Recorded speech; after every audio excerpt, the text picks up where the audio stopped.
econômico-financeira e político-social em que nós nos debatemos aqui no nosso país se apresenta igualmente em maior ou menor escala, em maior ou menor grau, pelo mundo todo. Essa é a conclusão mesmo. O número de suicídios tem aumentado. Isso acontece. Vamos parar para pensar. É uma coisa muito interessante. Vocês vejam, a Suécia é um dos países de maior grau de desenvolvimento. Em termos de cultura, em termos de educação, em termos de saúde, não tem desemprego, o número de desemprego é assim, quase que inexistente, e é um país que apresenta um dos maiores índices de suicídio. O que será isso? É difícil enumerar os motivos, não. Nós temos, pelo menos em algumas partes, ruínas financeiras, vergonha, desonra, desilusão amorosa, doenças surgidas do corpo, doenças surgidas da mente. Nós temos depressão, nós temos solidão, nós temos medo do futuro, nós temos medo de fatos sabidos, medo de fatos imaginados. Mas se nós analisarmos em maior profundidade essas principais razões do suicídio, nós vamos poder chegar à conclusão que não são os fatos, não são as ocorrências em si que devem ser responsabilizadas, e sim a repercussão desses fatos, desses acontecimentos na pessoa. O que leva ao ato não é o fato em si, não é o problema em si, mas a maneira como a pessoa elabora esse fato, a maneira como a pessoa elabora esse problema. Na verdade, correspondendo a esses motivos que eu acabei de elaborar aqui, de enumerar, e que desencadeiam esses atos extremos, como o crime, como o suicídio, nós podemos citar alguns outros, que se referem não aos acontecimentos externos, mas às reações subjetivas perante eles. Por exemplo, orgulho pessoal que se recusa a admitir o fracasso e que uma repentina mudança de padrão de vida pode acontecer. O amor próprio exacerbado faz acreditar que a sua imagem não possa sofrer nenhum arranhão, que o tempo e que o esforço não possam recompor, excessivo apego à matéria, expondo-se àquela sensação que a gente diz tudo acabado. Então, quando um mal físico ou quando uma perda emocional cega a pessoa para os exercícios de reputação, mesmo que sejam trabalhosos, mesmo que sejam difíceis, mesmo que sejam longos, ela sucumbe.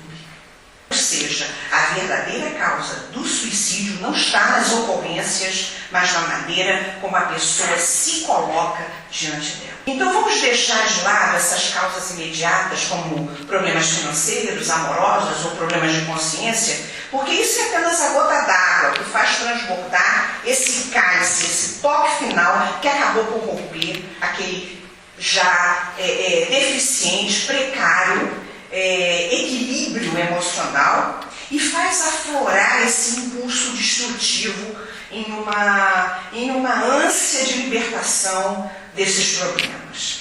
Essas são causas secundárias, embora tenham sido o fator precipitador da tragédia. Engraçado é que elas são secundárias e relativas, porque um motivo que poderia ser fútil, vamos dizer assim, para um, assume proporções alarmantes para o outro.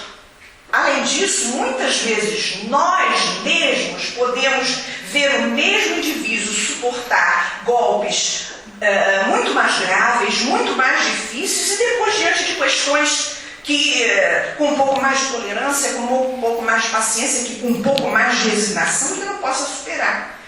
E aí, em superando, ele teria que colocar esses problemas numa perspectiva mais clara, uma perspectiva mais verdadeira do que realmente é o problema. Então depende muito do estado emocional no momento em que surge o problema, porque aquilo que agora parece ser uma calamidade e que a pessoa não pode suportar, pode reduzir-se a um problema simples, um simples incidente em outro momento da vida da gente. Isso é fácil de verificar. Se eu perguntar aqui, por exemplo, quais foram as mágoas que nos atingiram profundamente no ano passado? 10 anos, 5 anos, mas a gente nem se lembra algo que naquele momento nos atingiu profundamente. Mesmo que nós nos lembremos delas, elas já não nos ferem mais, como nos feriram algum tempo atrás. Então, muitas vezes, o que parecia ser tão alarmante, tão difícil, nós verificamos ser, às vezes, uma simples suspeita com aparência de realidade. É dito que, às vezes, as nuvens escuras amedrontam mais do que a chuva em si, do que a tempestade. Isso, obrigada. Então, por isso, não é preciso examinar as causas imediatas que desencadeiam essa tragédia. Basta que nós analisemos, examinemos as causas profundas. O suicida quer o quê? O suicida quer? Ele quer fugir. Quer fugir de situações embaraçosas, ele quer fugir de desgostos, ele quer fugir de pessoas que detesta, ele quer fugir de mágoas que não se sente com forças para suportar. E no final das contas, a gente chega à conclusão que o que ele quer mesmo é fugir de si mesmo.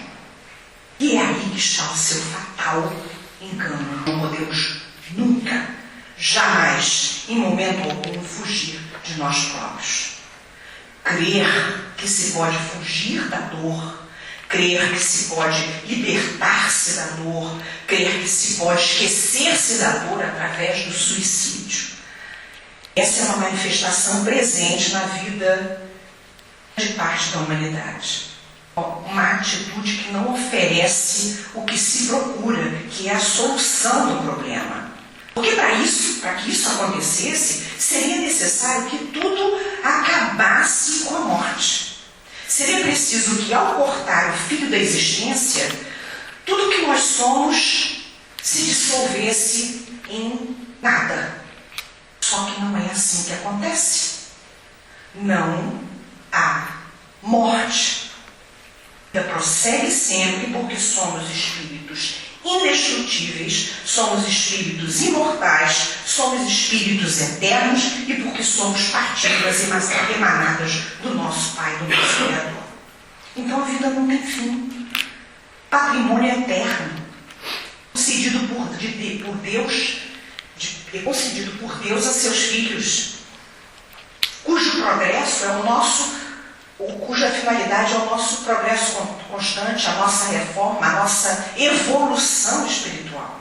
Então, quem se entrega ao suicídio como única solução para os seus problemas, para os problemas angustiantes da vida que todos nós temos, comete um gravíssimo erro. O corpo morre, o corpo desaparece, mas essa não é a nossa essência.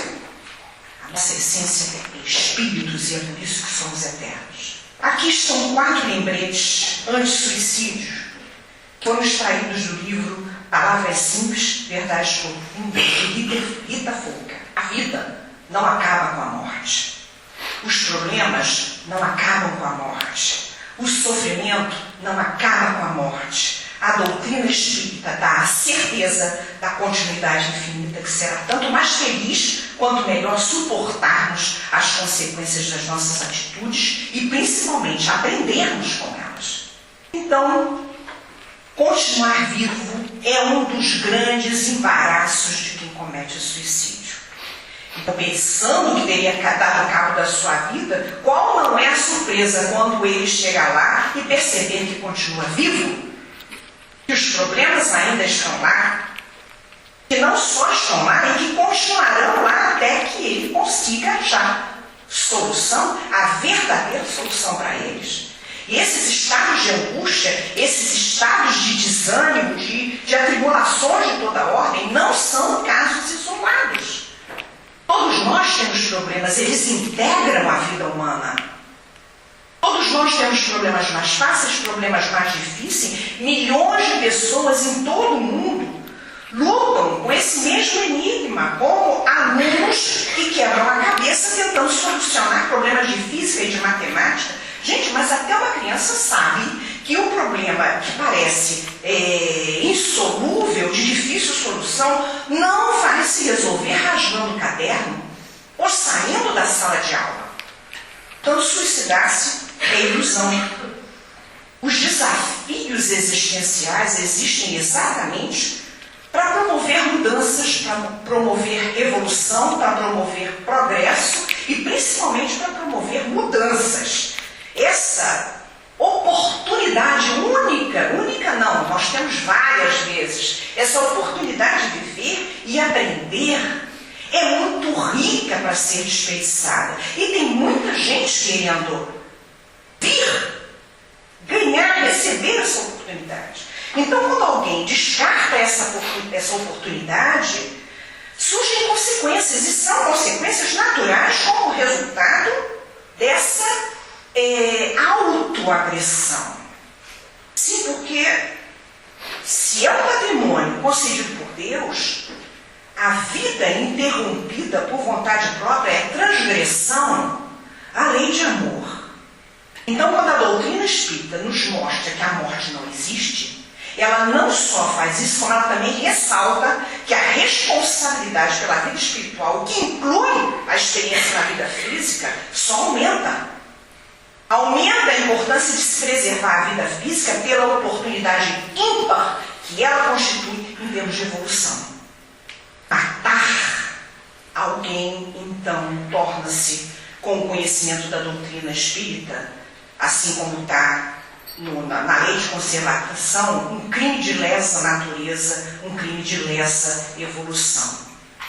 Não há atentado mais a algo que acabou, é uma consciência que não morrerá jamais. Saber que a morte não existe, que o que existe é desencarnação, um processo pelo qual nós já passamos e vamos passar N vezes, é uma grande mudança na nossa vida. Então, quando a doutrina espírita mata a morte, ela mostra a todos nós que não é retirando o seu corpo material que resolverá seus problemas. Ao contrário, ao invés de dar uma visão alegre, ela fecha as alternativas para se fugir do problema. Mostra que não há saída. Somente a modificação do seu ponto de vista com disciplina, com humanidade, com persistência, com resignação e com amor é que se conseguirá abrir-se mentalmente e emocionalmente para a vida. Então, a espírita fecha a porta de fuga da morte. Mais ainda, ela nos coloca à disposição os meios de se melhorar, de se analisar, de se trabalhar durante a vida e já que faz com que aprendamos como espírito imortais que somos a nossa personalidade como resultado de um posicionamento milenar, vamos dizer assim. Então, aos que nos cercam como irmãos espirituais que necessitam e que pedem a nossa presença ativa diante deles, por isso estamos juntos. Isso vivemos em sociedade. Assim, o ato exterior do suicídio torna-se pouco significativo diante dessa realidade do espírito. Mas há de chegar um dia em que todos compreenderão essa verdade. Com certeza. E aí, quando esse dia chegar, não haverá mais suicídios. Se suicidar-se para quê? As notícias não são boas. Então, o suicida, de acordo com o livro dos Espíritos, é sem dúvida nenhuma o que mais sofre após a morte. Nós temos inúmeros relatos no céu e no inferno, em vários lugares, de espíritos que provocaram a destruição do corpo físico nessa trágica ilusão de que dessa forma se libertariam para sempre dos seus problemas. Eles confessam, amargurados, que o portão da morte não se abre para a escuridão vazia do nada. Ou o corpo físico, ou sem o corpo físico.